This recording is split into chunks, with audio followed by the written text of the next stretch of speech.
A YouTuber with 10 million followers slapped a hotel valet on a live stream for content, threw keys into his chest, shoved him for brushing against his $800 shoes, then hit him across the face while the camera captured every humiliating second and the chat exploded with laughing emojis. But what Danny Reed didn't know was that 30 feet away, 3 Hells Angels veterans were drinking coffee and watching everything unfold. And within 7 minutes, that clip went viral for all the wrong reasons. Before we get into this story, tell me, where are you right now? Driving to work? In your garage working on your bike? Sitting at home remembering your own dad who wore a leather vest and taught you what honor meant? I want to know where the Brotherhood is listening from, so comment your city below right now. And while you're down there, hit that subscribe button. Now let's get into the story. The California sun was setting like a brushstroke across the Grand Orpheum Hotel, gold bleeding into orange, palm trees swaying in the evening breeze, their shadows stretching long across the Valet circle like fingers reaching towards something just out of reach. Jesus Alvarez stood at his post near the entrance, straightening his burgundy vest for the 100th time that shift. His hands were weathered, calloused from years of work that most people never noticed and fewer appreciated. But he didn't mind. Honest work was honest work, and God had blessed him with 2 jobs when so many had none. Valet by day, cleaner by night, husband always, father forever. He checked his watch, 6:47 p.m. Isabella would be putting Sophia to bed soon, reading her that book about airplanes she'd practically memorized. His little girl wanted to fly someday, not as a passenger, but as a pilot. Capitan Sophia, she'd say, saluting him with that gap-toothed smile that made every double shift worth it. "Excuse me, sire?" Jesus turned to find an elderly woman struggling with grocery bags near the curb, her car parked 3 spaces down in guest parking. She'd missed the valet entrance entirely. "Let me help you, Signora." He was already moving, taking the bags gently from her arms before she could protest. "Oh, you don't have to. It's no trouble. God put me here tonight, no." He smiled, the kind of smile that didn't ask for anything back. He loaded her groceries into her trunk, closed it carefully, and refused the $5 bill she tried to press into his hand. "Your kindness is enough," he said, bowing slightly. "Drive safe. God bless your evening." She drove away with tears in her eyes, the kind that came from being seen when you'd felt invisible. Jesus returned to his post, and that's when he noticed the boy. Maybe 7 years old, sitting on the curb near the hotel fountain with a bicycle that had seen better days. The chain hung loose, the handlebars were bent, and the kid was staring at it like it had personally betrayed him. Jesus glanced at the entrance. No cars coming, lobby quiet. He had 2 minutes. He walked over, knelt down beside the boy. "That's a good bike. Just needs a little help, see?" The kid looked up, surprised. "It broke." "Things break, but we can fix them." Jesus pulled a small multi-tool from his pocket, the same one he used to tighten screws on luggage carts and adjust his own belt when it started to fray. "You want to learn?" The boy nodded. Together, they worked in silence, tightening the chain, straightening the handlebars as best they could without proper tools. Jesus showed him where to hold, how to apply pressure, when to test it. "There." Jesus stood, brushed off his knees. "Not perfect, but it'll get you home." The kid tested the pedals, and the bike rolled smooth. His face lit up like Christmas morning. "One day," Jesus said, patting the seat, "you'll ride a big one, maybe even a motorcycle, my Joe." "Like those?" The boy was pointing past Jesus toward the street. Jesus turned. 3 motorcycles were pulling into the hotel driveway low, rumbling, chrome catching the last light of the day like polished thunder. Harleys, the real kind. The kind that didn't apologize for the space they took up or the noise they made. The engines cut one by one, and 3 men dismounted with the kind of ease that came from decades in the saddle. The first was tall, broad-shouldered, maybe 60, with a grey beard braided down his chest and a leather vest that had seen more miles than most people's cars. Patches covered the back. President, California, Hells Angels. The second was younger, late 40s, with a shaved head and arms that looked like they'd been carved from oak. His vest read Sergeant at Arms. He moved like a man who didn't need to prove anything because everyone already knew. The third was older, quieter, with wire-rimmed glasses and a face that had seen things most men only read about in history books. Vietnam veteran patch, Purple Heart. His eyes were calm, patient, kind, but underneath there was steel. They walked toward the entrance, boots heavy on the pavement, and Jesus straightened instinctively, not out of fear, out of respect. The older man, the one with the glasses, stopped when he saw the boy on the bike. "That's a fine ride, son," he said, his voice gravelly but warm. "You fix that yourself?" The boy shook his head, pointed at Jesus. He did. The man looked at Jesus, then really looked, the way people rarely did when you wore a valet vest. "Good man," he said simply. Then he nodded once, a gesture that felt like a handshake, like an understanding between people who knew what it meant to take care of things that were broken. Jesus nodded back. The bikers continued inside, their presence still lingering like the rumble of their engines felt more than heard. The boy rode off, waving over his shoulder. Jesus waved back, and for a moment, standing there in the California twilight, Jesus felt what he always felt at the end of a good shift: gratitude. Not for the tips or the thank yous, but for the chance to help, to be useful, to live the way his father had taught him: con dignidad, con respeto, with dignity, with respect. He returned to his post, unaware that inside the hotel lobby, the three bikers were checking in for a charity banquet. Unaware that their chapter, all 30 members, would be arriving within the hour for an event called Bikers for Hope, raising money for homeless veterans. Unaware that in less than 20 minutes, his entire life would change. Because sometimes the moments that define us don't announce themselves. They arrive quietly, like engines cooling in the dusk. And sometimes the people who witness those moments aren't the ones you expect. Inside, the older biker, Mr. Reeves, president of the California chapter, set down his registration form and turned to his brothers. "You see that valet?" he asked. Henry Hawk Maddox nodded. "Helped that kid without being asked."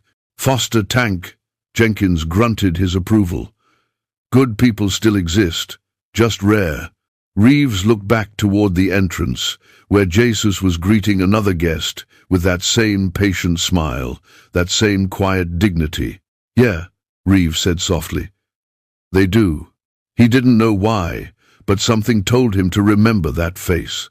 Something told him that tonight, that kindness might matter. And in the world, Mr. Reeves had learned to navigate a world of loyalty and honor and brotherhood forged in fire. Instincts like that were never wrong. Outside, the sun finished setting, the palm trees swayed, and somewhere down the boulevard, a black sports car with tinted windows and bass thumping loud enough to rattle glass was speeding toward the hotel. Behind the wheel sat a 26-year-old with 10 million followers, a live-stream camera mounted on his dashboard, and not a single thought about consequences. His name was Danny Reed, and he was about to make the worst mistake of his life. But for now, in this moment, the evening was still calm. The valet line was still peaceful, and Jesus Alvarez was still just a man doing honest work, unaware that the storm was coming. Unaware that 30 Hells Angels were about to become his shield. Unaware that sometimes the people you help in small ways become the ones who stand beside you when the world tries to break you down. The lobby doors opened. The family walked in. Jesus smiled, bowed, and said the words he said to every guest, every night, without fail. "Welcome, sir. Welcome, ma'am. God bless your evening." And somewhere behind him, engines rumbled in the distance. The brotherhood was gathering. The black Dodge Challenger appeared like a wound in the peaceful evening bass, thumping so loud the hotel windows vibrated, exhaust growling, tires squealing as it swerved into the valet circle without slowing. Jesus stepped back instinctively, hand raised in caution. The car lurched to a stop inches from where he'd been standing. Inside the lobby, Mr. Reeves looked up from his coffee. Henry and Tank exchanged glances. Something in the air had shifted the way it does before lightning strikes. The driver's door swung open, and out stepped Danny Reed, 26 years old, designer sneakers that cost more than Jesus made in a month, sunglasses at dusk. A phone mounted on a gimbal, camera light blinking red, live streaming to an audience of thousands who watched his life like it was a circus, and he was the ringmaster. "Yo, what's up, fam?" Danny shouted into the camera, spinning it to capture the hotel's facade. "We're at the Grand Orpheum, about to crash this bougie event. Mike, you ready?" His passenger, a wiry guy with a backward cap, and the kind of laugh that sounded like broken glass, leaned out the window. "Bro, do something crazy for the vlog." Danny grinned. "Oh, I got you." Jesus stepped forward, professional smile in place, hands folded. "Good evening, sir. Welcome to the Grand Orpheum. May I—" Yeah, take the car." Danny tossed the keys without looking hard, fast, like he was throwing a baseball at a target. They hit Jesus square in the chest. He fumbled, caught them on the second try, pride stinging more than the impact. The livestream chat exploded with laughing emojis. "Catch, champ," Danny said, winking at the camera. "Gotta keep these guys on their toes, right?" Jesus said nothing, just nodded, bowed slightly, and moved toward the car. But Danny wasn't done performing. He stepped in front of Jesus, blocking his path, camera angled for maximum effect. Hey, where you from, man? You speak English?" "Yes, sir. Cool. Just making sure." Danny turned to his audience. "See, guys, I'm inclusive. I care about the working class." He said it like he was reading from a script, like empathy was content. Jesus tried to step around him. His shoulder brushed Danny's arm barely, the kind of accidental contact that happens 100 times a day in any crowded space. Danny's designer drinks some overpriced iced coffee with foam and gold flakes tipped slightly. 3 drops hit his white sneaker. The performance stopped. Danny's face changed. The smile vanished. The influencer mask cracked, and beneath it was something uglier, entitlement mixed with rage, the kind that comes from never being told no. "Yo, watch it." Danny shoved Jesus, not hard but deliberate. "You just spilled my drink, bro." "I'm sorry, sir. I didn't mean." "You didn't mean these cost $800. He pointed at the tiny stain, barely visible. "You people never learn boundaries, do you?" Jesus's hands trembled, not from fear, from the effort it took to stay calm, to remember Isabella's words that morning. "Dignidad, mi amor, always dignidad. Sir, please, let me clean." Danny's hand came up fast. The slap echoed across the valet circle like a gunshot. Jesus stumbled back, hand to his cheek, eyes wide with shock. The camera captured everything, the sound, the impact, the humiliation. And 30 feet away, standing under the palm trees near their Harleys, 3 men in leather vests stopped mid-conversation. Mr. Reeves set down his cigar. Henry's jaw tightened. Tank cracked his knuckles once a sound like stones grinding. Danny was still performing, hand on his hip, addressing the camera. "See, this is what I'm talking about. No respect, no professionalism. These service workers think they can just—" Jesus's voice cut through, quiet but steady. "It's okay, son." Danny blinked. "What?" "I said it's okay." Jesus straightened, picking up the fallen keys with dignity that made the moment feel smaller and Danny feel exposed.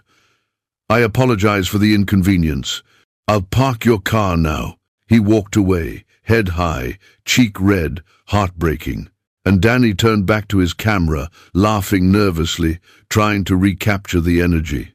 Yo, that was wild, right? Anyway, let's get inside. But the live stream chat had changed.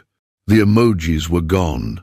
In their place, anger, disgust, a flood of comments demanding he apologize, calling him out, threatening to unsubscribe. Danny's smile faltered. Inside the lobby, Mr. Reeves stood slowly, finishing his coffee in one deliberate swallow.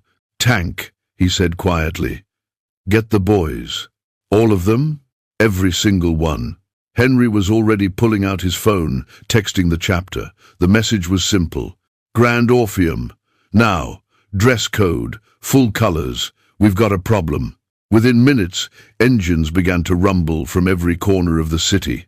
The Brotherhood was moving, and Danny Reed, still laughing nervously into his camera, had no idea that he'd just made an enemy of 30 men who'd spent their lives learning one unbreakable rule: you can disrespect us, but you don't disrespect the people who can't fight back. Not while we're watching. The clip went viral in 7 minutes. Somewhere in Ohio, a mother watched it and thought of her husband working night shifts at a warehouse.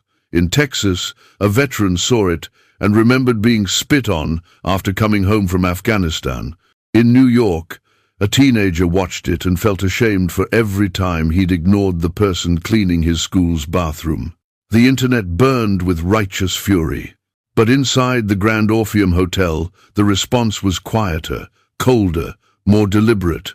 Mr. Reeves stood near the lobby window, watching Jesus park cars with the same patient care he'd shown all evening, even with a red handprint still visible on his cheek.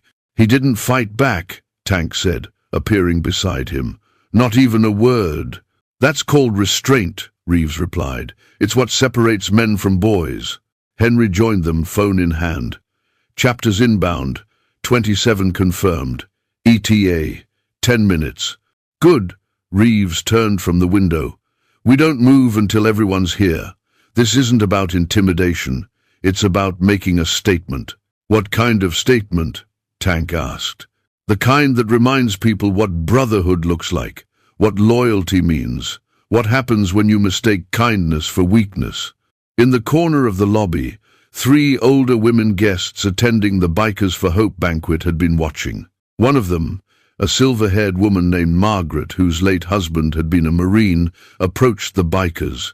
"Excuse me," she said softly, "I saw what happened out there." Reeves turned, his expression gentling immediately. "Yes, ma'am. That young man with the camera, he should be ashamed." "He will be, ma'am. I promise you that." Margaret smiled, tears in her eyes. "My husband always said the same thing you boys do. Stand up for people who can't stand up for themselves. He'd be proud of whatever you're planning." Reeves took off his hat. "Then we'll make sure we do it right. For him, and for every working man who's ever been treated like he doesn't matter." She squeezed his hand and walked away. Outside, the sound began distant at first, then growing. The deep, unmistakable rumble of Harley-Davidson engines, dozens of them, converging from different directions like rivers flowing toward the same ocean. Danny Reed was inside the hotel now, at the bar, trying to recover his image with another live stream. Okay, I know that looked bad, but you guys don't understand these workers. They get aggressive sometimes, and I had to." The comments weren't buying it. The unsubscribe count was climbing. His friend Mike nudged him. "Dude, maybe just apologize and move on." "Apologize? For what? Standing up for myself?" Danny laughed, but it sounded hollow. "Nah, man, this'll blow over. It always does." Outside, Jesus was helping an elderly couple with their luggage when the first wave of motorcycles arrived. 5 bikes, then 10, then 20. They didn't speed, didn't rev unnecessarily. Just pulled into the parking lot in formation, chrome glinting under the streetlights, engines purring like caged thunder.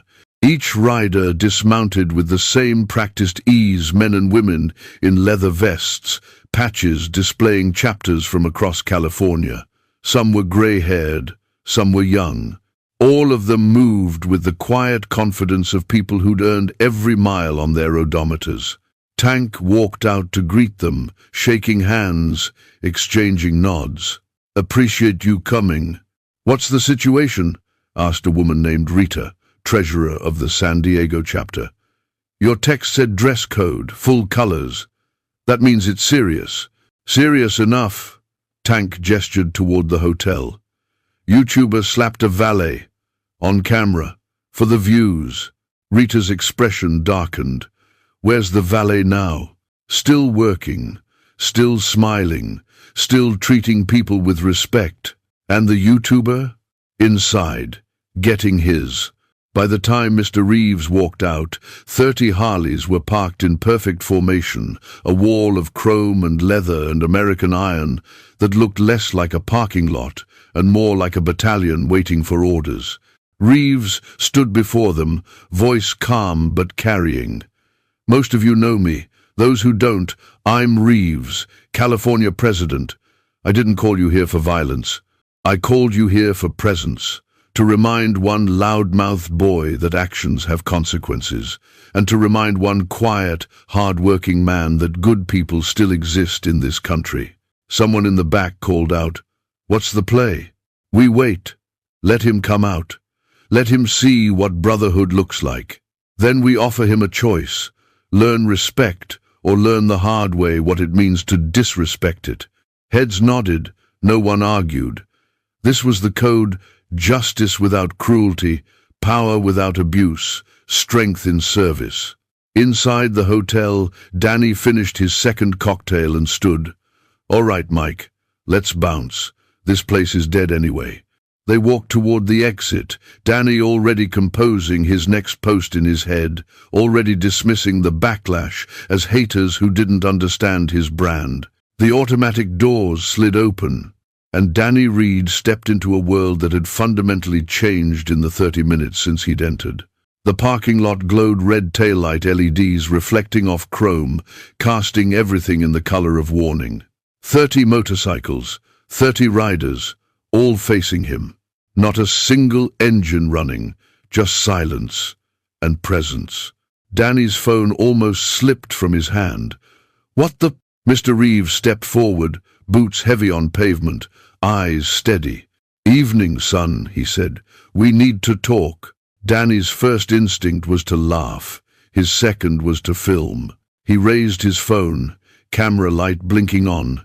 But Henry moved faster, stepping forward with the kind of calm that made laughing feel dangerous.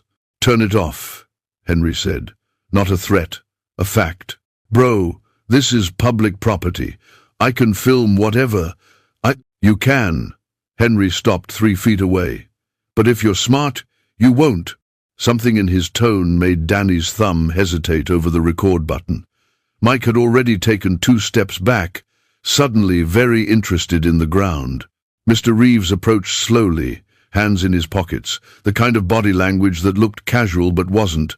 30 bikers stood behind him silent, still, a wall of solidarity that didn't need words. "What's your name?" "Son?" Reeves asked. Danny Reed. I'm a content creator, 10 million subscribers. Maybe you've heard of—" "I haven't." Reeves smiled, but it didn't reach his eyes.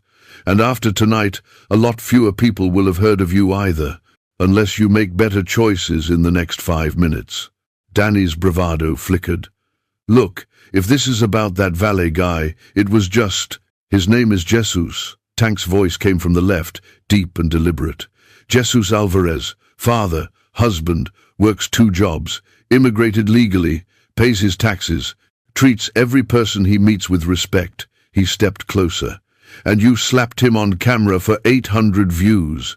He spilled my drink." 3 drops. Henry held up his fingers. "On shoes worth more than he makes in a week. You humiliated him because you could, because he couldn't fight back, because you thought it made you look strong. I didn't. We watched the whole thing." Reeves interrupted. "So let me be clear about something. We're not here to hurt you. We're not here to threaten you. We're here to offer you a choice." Danny swallowed. "What kind of choice?" Reeves gestured toward the hotel entrance, where Jesus was helping an elderly man with a walker into a cab. Even now, cheeks still red, he was smiling, patient, kind. "That man you slapped? You're going to work for him. 3 days, no cameras, no followers, no sponsors, just you, him, and honest labor." Danny laughed, nervous, high-pitched. "You're joking." "Do I look like I'm joking?" The laughter died. "And if I say no?" Danny asked. Tank cracked his knuckles. "Then we make some calls. By sunrise, every biker in America knows your face. Every veteran, every blue-collar worker. You'll never park in a safe lot again. Never walk into a restaurant without wondering if the cook saw that video. Never travel without looking over your shoulder. That's harassment." "No." Reeves stepped closer, voice dropping. "That's consequences. You live your life online. You broadcast your choices to millions, so we're broadcasting ours. And our choice is simple. We protect people who can't protect themselves. I'm not scared of you." "Good." Reeves smiled, genuine this time. "Fear's cheap. Respect is earned. So here's your shot to earn some. 3 days. You learn what it means to serve instead of perform. You learn what humility looks like. And maybe, just maybe, you become a better man." Danny looked around at the bikers, at Mike, who'd backed up 10 more feet, at the hotel where guests were starting to gather at the windows. "What if I just leave?" "Then you leave," Reeves said simply. "We won't stop you. But that video, it's permanent, and so is your reputation. You can drive away tonight and spend the rest of your life being the guy who slapped a valet. Or you can stay and become the guy who learned better." He extended his hand. "Your call, son." Danny stared at that hand, calloused, scarred, steady. For the first time in years, he wasn't performing.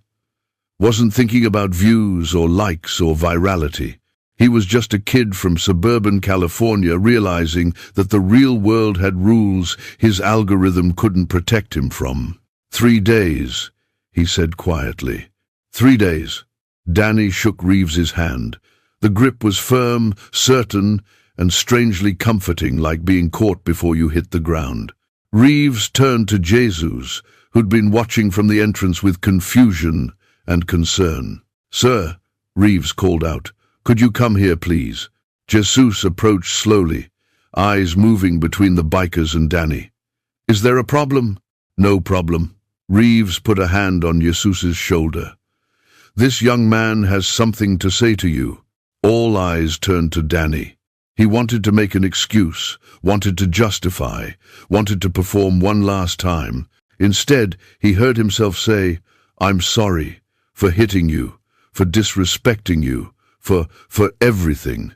Jesus studied him for a long moment, then quietly, "Apology accepted." "And," Reeves continued, "he's going to work with you. 3 days, learning what you do, how you do it, why it matters." Jesus blinked. "I don't understand." "You will." Reeves smiled. "Just teach him what your father taught you. That's all we ask."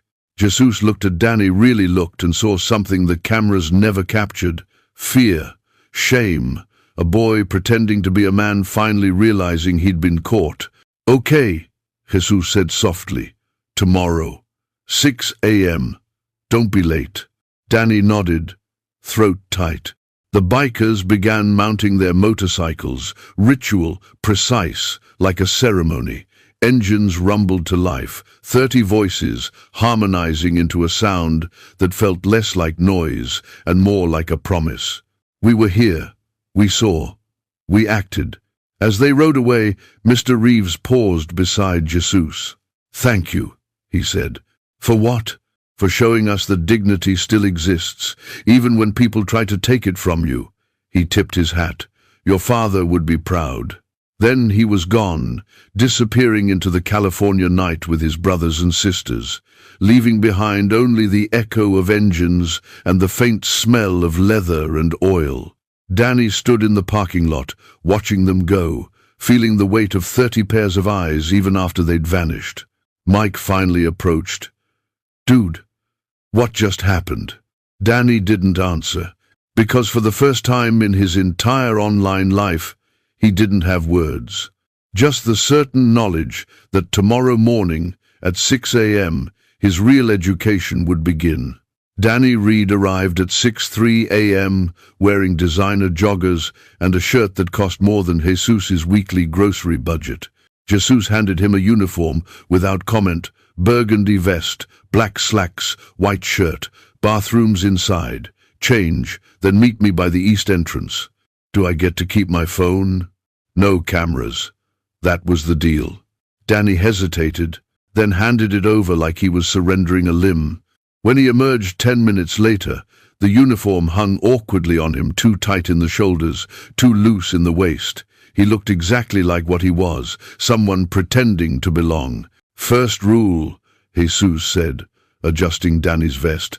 Smile, even when you don't feel like it, especially then. Why? Because people are carrying burdens you can't see. Your smile might be the only kind thing they receive all day. Danny wanted to argue, wanted to say that was naive, that people didn't care about smiles from service workers. But he remembered the slap, the sound, the way Jesus had said, "It's okay, son," like he meant it. So he tried smiling. It felt like lifting weights with his face. The morning shift started brutal. A businessman threw his keys without looking. A woman complained that Danny was standing too close. A teenage boy laughed and took a photo, recognizing him from the viral video. "Yo, you're that guy. The one who slapped the—" "Yes," Danny said quietly. "I'm that guy. That's messed up, man." "I know." By 9 a.m., Danny's feet hurt. By noon, his pride was somewhere in the gutter with the cigarette butts he'd been sweeping. By 2 p.m., he understood why Jesus' hands were so calloused. During lunch break, they sat on the curb eating sandwiches Jesus had brought from home. Danny had offered to order delivery. Jesus refused. "You learn more from what you bring than what you buy," Jesus said. "That sounds like a fortune cookie." "It sounds like truth." They ate in silence, not uncomfortable, just honest. The kind of quiet that exists between people who've stopped performing. "Can I ask you something?" Danny said finally. "See, why didn't you fight back? When you know." Jesus set down his sandwich, considering. "Because fighting back would have cost me something you can't buy back. Dignity isn't about strength, mijo. It's about restraint. My father taught me that." "Where's your father now?" "Dead. 10 years. Jesus smiled, but his eyes were distant. "He worked in the fields. Broke his back so I could have better. Told me, no matter how people treat you, you treat them with honor. That's the only power they can't take." Danny's throat tightened. "I'm sorry." "Me too." Jesus stood, brushed off his pants, "but he taught me enough before he left. Now I teach Sophia, and today I teach you. What's the lesson? That every person you meet is someone's son, someone's father, someone's whole world." Jesus met his eyes. "You forgot that when you looked at me. You saw a uniform, not a human." "I know," Danny whispered. "I'm sorry. Show me with work, not words." The afternoon was worse than the morning. A couple's car broke down. Danny helped Jesus push it to the side. A child dropped ice cream on the driveway. Danny cleaned it without being asked. An elderly woman needed help with her walker. Danny offered his arm and walked her to her car. No cameras, no audience, no one to perform for. Just work. Around 4 p.m., 3 Harleys pulled into the lot. Tank, Henry, and a woman named Rita from the San Diego chapter. Danny froze. "Are they checking on me?" "No," Jesus said. "They're checking on me, making sure I'm safe. That's what brotherhood means." Tank approached, nodded at Jesus. "Everything good?" "He's learning."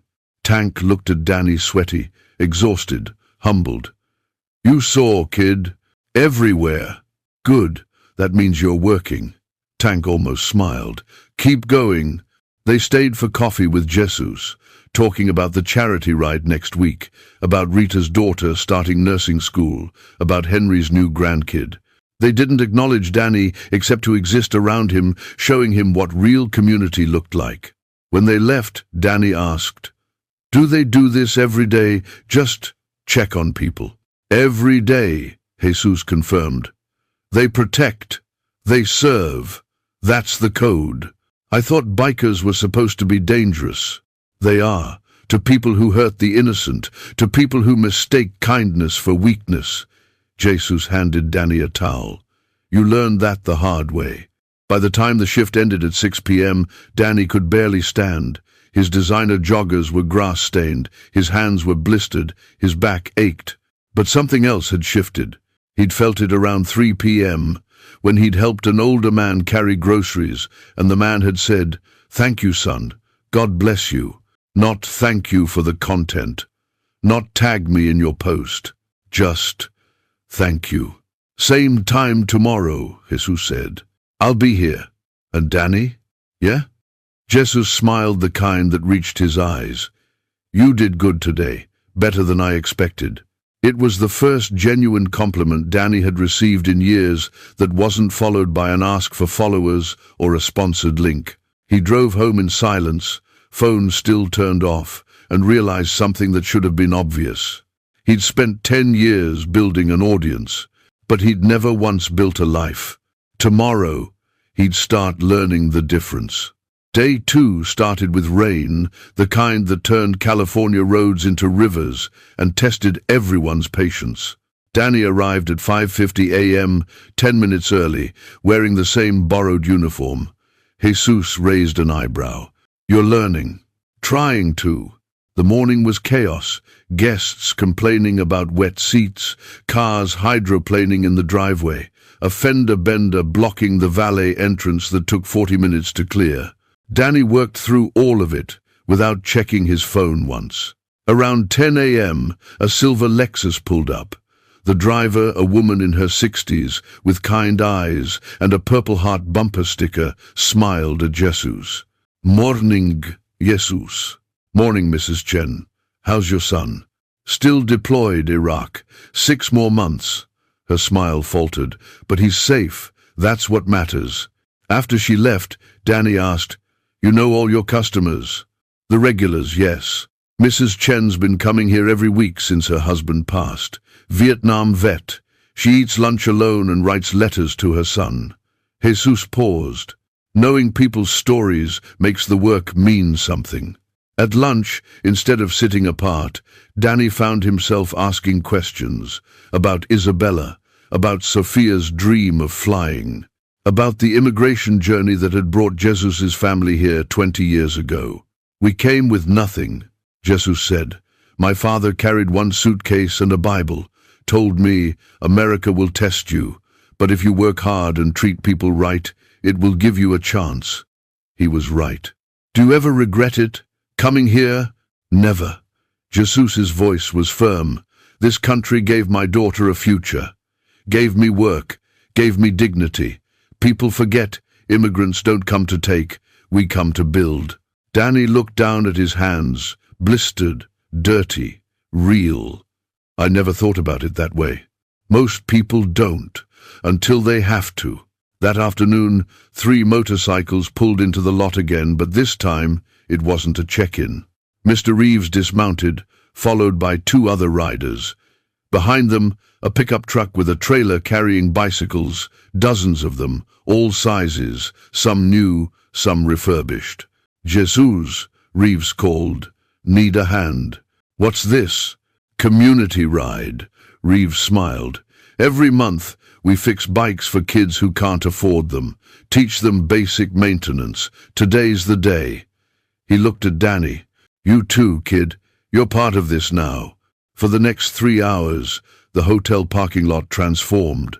Children arrived, some with parents, some alone. The bikers set up stations, one for repairs, one for painting, one for safety checks.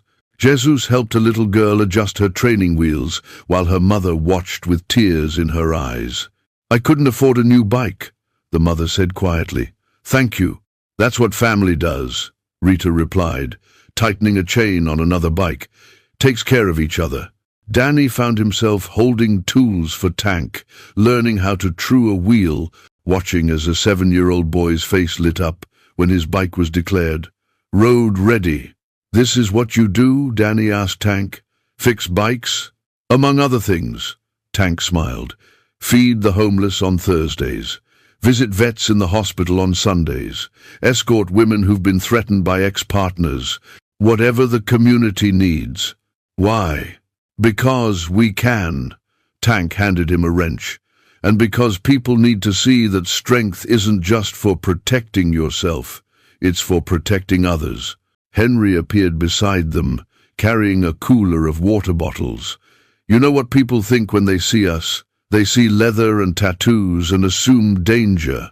But every man here is a father, a husband, a veteran, a brother." He distributed water to the kids. "We wear the tough skin so the soft hearts stay safe." Danny watched as Mr. Reeves knelt beside a boy with a bent rim, explaining how to fix it, patient and kind. The same man who'd surrounded him with 30 bikers 2 nights ago was now teaching a child how to patch a tire. "I don't understand," Danny said. "You could have hurt me. That first night, you had every right." "Rights and justice aren't the same thing," Reeves said, standing. "We could have made you afraid. But fear doesn't teach. It just makes people better at hiding who they are." He placed a hand on Danny's shoulder.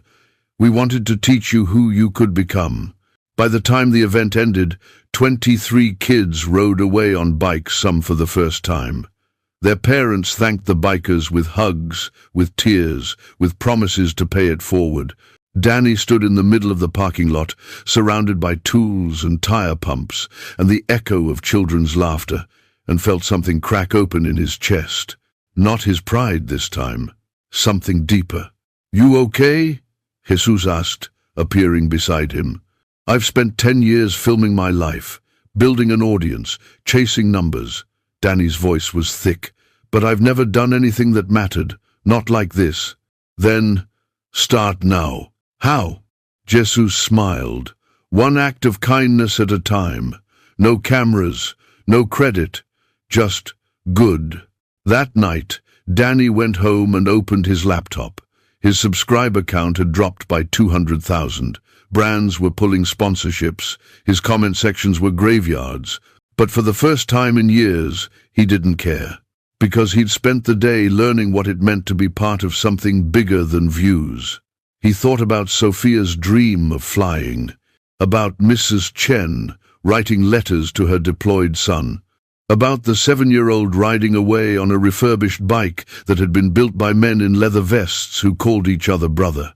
And he realized that was legacy, not followers, not fame, just the quiet knowledge that you'd made someone's world a little less heavy. Tomorrow was day 3, the final test, and Danny Reed was finally ready to pass it. Day 3 began differently. Jesus met Danny at the entrance holding 2 cups of coffee, one for each of them, not from the hotel's expensive machine, from a thermos Isabella had packed. "Today you learn the last lesson," Jesus said. "What's that?" "Why?" Instead of starting the shift, Jesus led Danny to his car, an old Honda with 200,000 miles and a rosary hanging from the rear view. They drove 15 minutes into a neighborhood Danny had never visited, where houses were small but well kept, where American flags hung beside Papal Picado decorations. They pulled up to a modest house with a recently painted porch. "This is my home," Jesus said. Isabella met them at the door, warm smile, flower on her apron. "You must be Danny." "Yes, ma'am." "Come, eat." The kitchen was small but full. Eggs, beans, fresh tortillas, coffee that smelled like comfort. Sophia sat coloring an airplane. "That's beautiful," Danny said. "It's my dream. Papa says if I work hard, I can fly one day." "You will," Danny said, meaning it. During breakfast, Isabella shared stories crossing the border legally with 1 suitcase. Jesus working 3 jobs.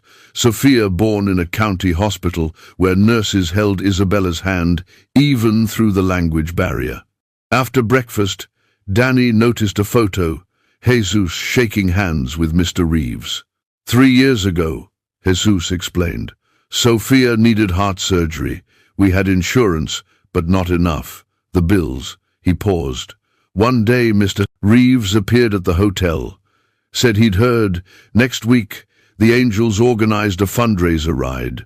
Raised $40,000. Saved our daughter's life. Danny's throat tightened. Why would they do that? Because that's what brotherhood means. You protect people who can't protect themselves. Later, Mr. Reeves arrived to drive them to the Angels clubhouse. Not the rough building Danny imagined, but a clean space with photos covering the walls. Fallen brothers, deployment pictures, families. A memorial wall held folded flags and a plaque. Brothers in arms, brothers on wheels, loyalty never dies. Reeves stood beside him. Every man here fought for something. Iraq, Afghanistan, Vietnam. We learned that freedom costs, and that the people who pay the price are usually the ones nobody notices. Like Jesus. I never saw it, Danny whispered. Most people don't, until someone shows them. Reeves placed a hand on his shoulder. Your 3 days are done, son, but the real question is, who are you going to be tomorrow? Danny looked at the memorial wall, at faces of men who'd given everything and finally understood. Fame fathers. But brotherhood. Brotherhood is forever. I want to do better, Danny said. Then start now. Danny Reed deleted his channel at 11 p.m. that night. 10 million subscribers, gone with one click. Then he opened his laptop and started writing not a script, but a confession. Honest. Raw. The kind of vulnerability he'd spent years hiding behind filters and jump cuts. He titled it, The Man I Slapped Taught Me Respect. The video went live at sunrise.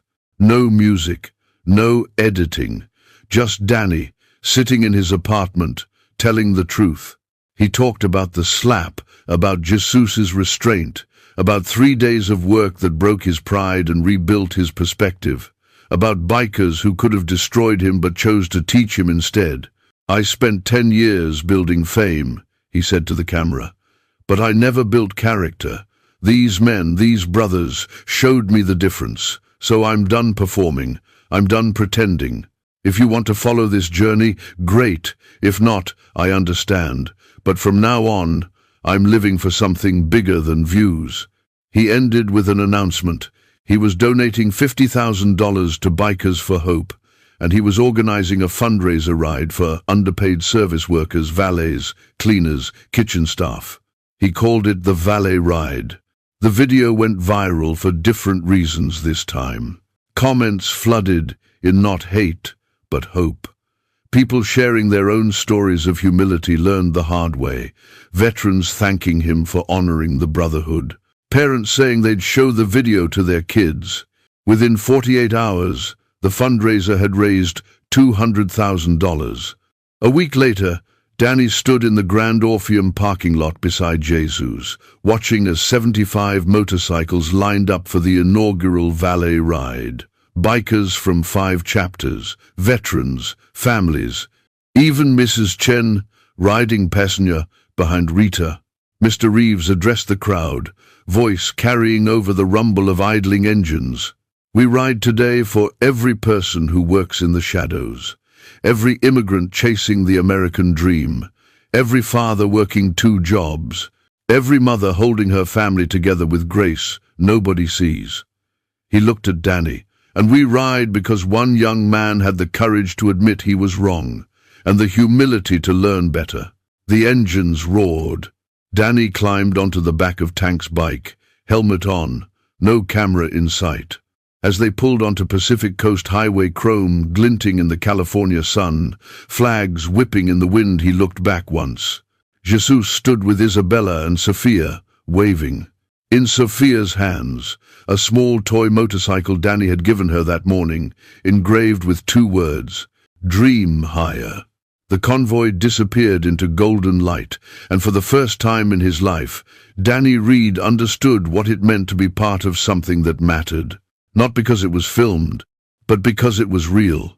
6 months later, The Grand Orpheum Hotel added a plaque near the Valet entrance, in honor of service for every Jesus who makes our world better. Danny stood before it, no longer the boy who'd slapped a man for content.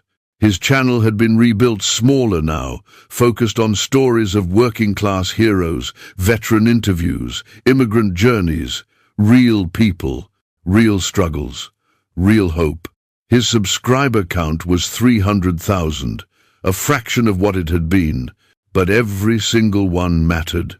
Jesus approached, vest pressed, smile warm. "You came. Wouldn't miss it." Danny gestured to the plaque. "This is beautiful. It's not for me, it's for everyone like me." Jesus paused. "But I'm grateful." That evening, the Bikers for Hope charity banquet filled the hotel ballroom. Danny sat with the angels accepted now, not as a biker, but as a brother in spirit. Mr. Reeves stood to speak, his voice carrying the weight of decades. "We started this ride to honor veterans, but it became something bigger. A reminder that this country, our country, is built by people who work in the margins, who serve without recognition, who sacrifice without complaint." He raised his glass. "To them, and to every person brave enough to admit when they're wrong and strong enough to do better." "To brotherhood," the room echoed. After dinner, Danny found Jesus on the patio, looking at the stars. "Sophia starts flight school next year," Jesus said quietly. "Full scholarship, because of the fundraiser, because of you." "Because of you," Danny corrected. "You taught her that dreams are built with work, not wishes. We all teach each other." Jesus turned to him. "You taught me something too." "What's that?" "That people can change, that mistakes don't define you, what you do after does." In the parking lot, engines began to rumble. The ride was ending, but the brotherhood remained.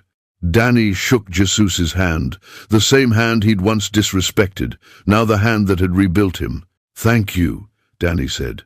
"No, thank you, for learning." As the Harleys rolled out into the California night, Danny stood watching, no phone, no camera, just presence. And he understood what Mr. Reeves had told him that first night. Respect isn't bought, it's built, one act of kindness at a time. The engines faded, the stars remained, and somewhere on the highway, 30 brothers rode home, knowing they'd done what they always did.